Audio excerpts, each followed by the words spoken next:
সালাদ বানাতে চলে আসলাম। দেখেন এখানে গাজর, টমেটো, পাতাকপি, তারপর হচ্ছে এখানে আছে আপনার এই যে একটু রাখো, হ্যাঁ, এখানে দেখেন লেটুস পাতা, এই যে গাজর, টমেটো, তারপর হচ্ছে শসা, সব কিছু দেওয়ার পর আমি একটুখানি এখানে পেঁয়াজও দিয়ে দিব। পেঁয়াজও দিলাম একটু বড় বড় টুকরা করে, কোনো সমস্যা নেই। এরপরে দিয়ে দিচ্ছি লেবু।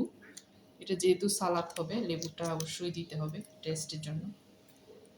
একটু রাখো, একটু এখানে দিচ্ছি আমি মিল্ক পাউডার।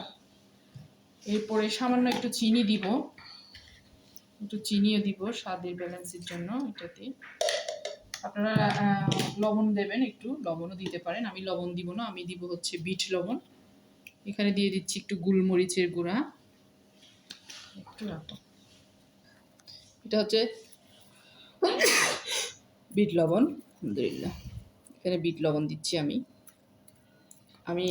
সাদা লবণ দিব না, কারণ হচ্ছে অনেক সময় আলগা লবণ, যেটা সাদা লবণ, সেটা হচ্ছে যাদের প্রেশার আছে ওদের জন্য একটু সমস্যা, ক্ষতি হয়। এই যে আমি এখান থেকে টক দই দিব, টক দই। চাইলে এখানে চিকেন দিতে পারেন, আপনারা চাইলে চিকেনও দিতে পারেন। এখন জাস্ট মাখামাখির পালা, একটু মেখে নিব সুন্দর করে। সব কিছু দেওয়া হয়ে গেছে, চিনি। এই যে দেখেন হেলদি একটা সালাদ কিন্তু মুহূর্তে রেডি হয়ে গেছে। এটা এমনি এমনিও খেতে পারেন, এত মজার হয়। যেমনি হেলদি তেমনিতে অনেক বেশি মজারও হয়। আপনারা চাইলে যে চিকেনও দিতে পারেন, তান্দুরি চিকেন আমি আগে থেকে চিকেন করে রাখছি, এটাও চাইলে আপনারা মিক্স করে দিতে পারেন, অথবা এভাবেও খেতে পারেন। খুবই মজার একদম।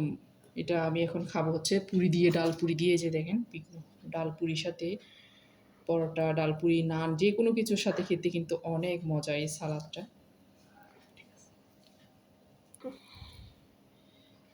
এই যে দেখেন চিকেন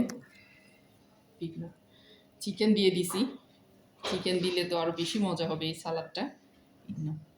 এখন চিকেন দিয়ে আর একটু হালকা মেখে নিব, মিক্স করে নিব আর কি। ভীষণ মজার একটা রেসিপি হতে যাচ্ছে। যত বেশি চিকেন তত বেশি মজা। হয়ে গেছে। এখন শুধু একটা লুচি দিয়ে বিসমিল্লাহ দেখায় আপনাদেরকে। এই যে এইভাবে করে নিয়ে তারপরে খেতে পারবেন।